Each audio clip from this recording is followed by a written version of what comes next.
Valami olyan közös alkotást kellene csinálnunk, ami egy kicsit szimbolikusan is kifejezi ezt az egész programot. Mindenkinek a kezét kellene körberajzolni egy ilyen felületen, és akkor a kézen belülre azokat a dolgokat, amik nektek fontosak, és szimbólummal, vagy színnel, vagy vonallal jelölhetők, azokkal a mintákkal töltsétek be ezt a kesztyűformát. Az Igaz Gyöngy egy olyan földrajzi térségben dolgozik, ahol a halmozottan hátrányos helyzetű gyerekek problémája az oktatáson belül erősen érzékelhető. 17 éve dolgozik az alapítvány egy művészeti iskola fenntartásával is az integráció problémáján. Ez idő alatt azért jelentős tapasztalatokra tettünk szert arról, hogy miért nem működnek ezek a gyerekek abban a központi oktatási rendszerben, ami most van Magyarországon.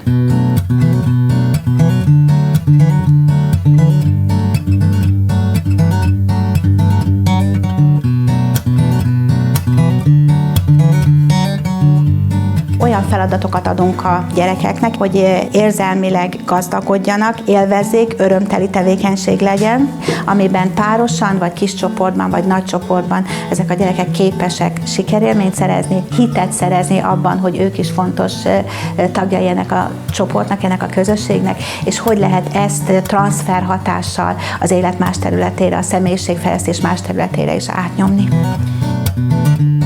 Hátrányos helyzetű gyerekeknek tartjuk a foglalkozásokat, tanoda jellegű iskolai foglalkozásokon. Mi 650 gyereket tanítunk 8 helyszínen, és tanítványainknak 70%-a nem két ház, hanem 3 ház. Van olyan településünk, ahol 98%-ot meghaladja a hátrányos helyzetű gyerekeknek az aránya. A halmozottan hátrányos helyzetű gyerekek olyan problémákat hoznak be magukkal az intézményrendszerbe, amit nem képes kezelni ma egy pedagógus. És ezek a problémák már régen nem maradnak kívül az osztálytermen, ezek bejönnek a gyerekkel együtt, az eltérő szocializáció, a fizikai szükségletek hiánya, és mindaz, amit a szegénység, a tanulatlanság generációk óta ebben a társadalmi csoportban átörökít. Azt látjuk, hogy ezeknek a gyerekeknek a személyes kompetenciái rendkívül fejletlenek, ez jelenti az önbizalmat, az én képük az negatív, és erre nyilván sokat tesz rá az oktatási rendszer, hogy mindig a kudarcokkal szembesíti őket. Tehát az elsődleges szempont, hogy hogyan lehet ezt a negatív énképet megváltoztatni, hogyan lehet ezeknek a gyerekeknek visszaadni a hitét abban, hogy ők csodákra képesek, ők is érnek annyit, mint bárki más, akinek esetleg jobb körülmények adattak meg az életben. A problémáról magáról egy nagyon alapos problématérképpel rendelkezünk. Tehát értjük, hogy miért ilyenek ezek a gyerekek, értjük, hogy miért nem tudnak figyelni 10 percnél tovább, értjük, hogy miért nem olyan fejlett a finom motorikájuk, hogy elsőben a két vonal közé biztosan be tudják illeszteni a betűelemeket, értjük, hogy miért kevés az a fogalomkincs, vagy az a motívumkincs, amivel dolgoznak, tehát értjük a problémáikat. És tulajdonképpen a kezdetektől az alapítványnál és az iskolában kerestük a megoldásokat, hogy hogyan tudnánk ezekre a hátrányokra valamiféle gyors és hathatós választ adni, valami segítséget adni ehhez az egészhez.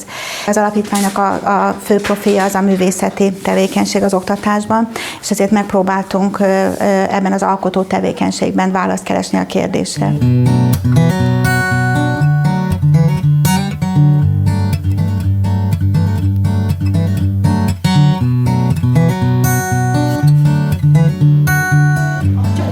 Én azt terveztem már, hogy egy nagyon különleges tanodát fogunk lerajzolni, ami oda tud menni, ahova mi akarjuk.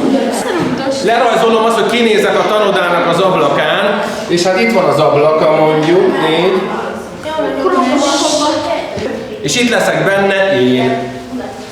Tehát rajzold meg az ablakot, hogyha van kedved függönyt is rajzolhatsz, ha nincs kedved, ne rajzolj függönyt, és rajzold bele magadat.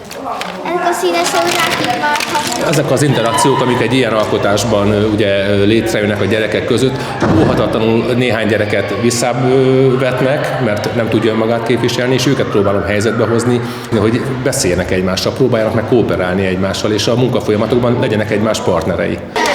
A tanodában vagyunk éppen, és amikor sétáltam itt lent az utcán, felnéztem a tanodába, és téged láttalak, ahogy kinézel az ablakon. Ezt kell lerajzolni. Ez a tanodának az egyik ablaka most.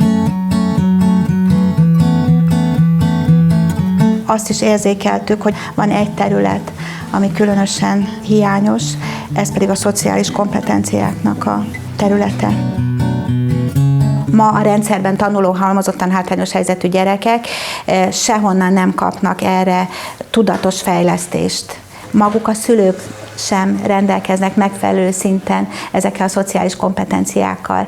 Az ő önbizalmuk is hiányos, az ő énképük is negatív, és ők sem tudnak együttműködni másokkal, mert nem alakultak ki sem a családból, sem az iskolarendszerből nem kaptak ehhez muníciót. Tehát a család szintjén nem kap a gyerek semmit. Az iskolarendszer most nem erre fókuszál. Korábban sem volt ez túl erős, de ebben az új központosított, ismeretközpontú, nagyon egységesített rendszerben végképp nincs idő és energia arra, hogy a szociális kompetenciákkal, érzelmi intelligenciával foglalkozzanak. És akkor itt van a nagy kérdés, hogy akkor meg mitől fejlődne. Tehát ha nem végzünk tudatos fejlesztést, tudatos pedagógiai munkát ezen a területen, akkor ez mindig is alacsony marad. És itt kapcsolódott be az igazgyőrnek az ötlete és a módszertana, hogy az alkotás segítségével, ami egy pozitív dolog, ami egy érzelmi töltettel rendelkező dolog, hogyan tudunk ezekre fókuszálni.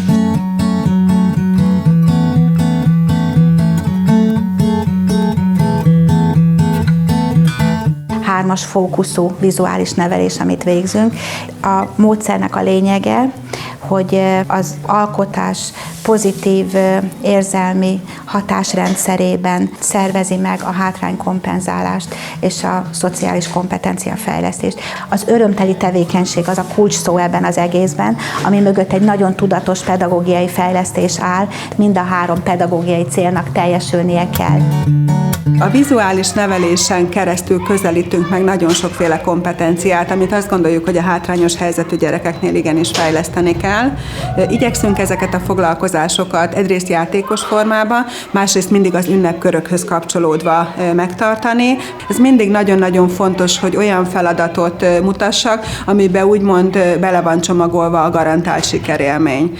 Tulajdonképpen ezért nagyon fantasztikus a rajz, mert hogy egy 45, akár egy 90 perces foglalkozás elegendő ahhoz, hogy a gyerekek megtapasztalják azt, hogy milyen nagyon fontos a befektetett energia, és annak milyen hozadéka származhat. A hátránykompenzálásban az is fontos, hogy megértsük azt, hogyha ezek a gyerekek, akiknek a szókincse, a verbális kifejező készsége is fejletlen, és a fogalmi készletei is szegényesek, azoknak az ismeretek vizualizálása mennyire fontos. Ha azt az egyszerű mondatot nézzük, hogy lerajzolni csak azt tudom, amiről ismeretem van, akkor világossá válik, hogy eszközévé válhat a tanításnak az, hogy lerajzolom azt a dolgot, amiről tanulok. Mondjuk az olvasás, a szövegértés jelenik meg, akkor tudok olyan feladatokat betenni, ahol neki kell szövegeket elhelyezni a képen belül. A képen belül ez egy alkotási folyamat során helyeződik el ez a szöveg, tehát ott van az alkotás, ott van a plusz érzelem, és ott van a betű szerepe is, ami beépül ebbe az egészbe. Ha még nagyobb a gyerek, és azt mondom, hogy gyűjtsön információkat az adott tantárgy, mondjuk a biológia ismeretanyagából, akkor ugye van egy ilyen keretes rajz módszerünk, amiben a rajz szélén információgyűjtés történik, és vagy szimbólumok, vagy akár szöveg jelenik meg egy-egy témához csoportosulva, és belül pedig megjelenik egy új rendszerbe állított, egy új struktúrába állított kép ennek az ismeretanyagnak a vizualizálásáról. Szóval a vizualizálás az az ismeretanyagoknak a bevésését segíti, és ezért ez első osztálytól egészen 8-ig a hátránykompenzálásnak jó eszköze lehet. Az integráció szempontjából rendkívül fontosak az együttműködési képességek. Tehát, hogy toleráljam a másik másságát, együtt tudjak működni vele, legyek szolidáris, egy csapatban el tudjam helyezni magam a képességeimmel, és képes legyek erőfeszítést tenni a közösség értékes teljesítményének az eléréséért. Tehát ezek voltak azok a pontok, amiket mi az alkotással jól meg tudtunk közelíteni. Nagyon fontos, hogy a gyerekekben egy egymást támogató magatartás alakuljon ki, és legyen csoportidentitásuk, tehát tudják, hogy hova tartoznak, hogy kikkel vannak együtt. Legyenek ezzel tisztában. Ha ezeket a képességeket nem fejlesztjük gyerekkorban, akkor felnőtt korban sem tudnak együttműködni az emberek egymással. Ezért fontos az integrált oktatás. Amikor amikor egy közös produktum megszületik, ebben a közös produktumban azzal az üzenettel szembesüljön a gyerek, hogy ő egy csoportnak, egy közösségnek a része. Egy olyan része, aki nagyon fontos, és nélküle ez a közeg, ez a közösség nem működik.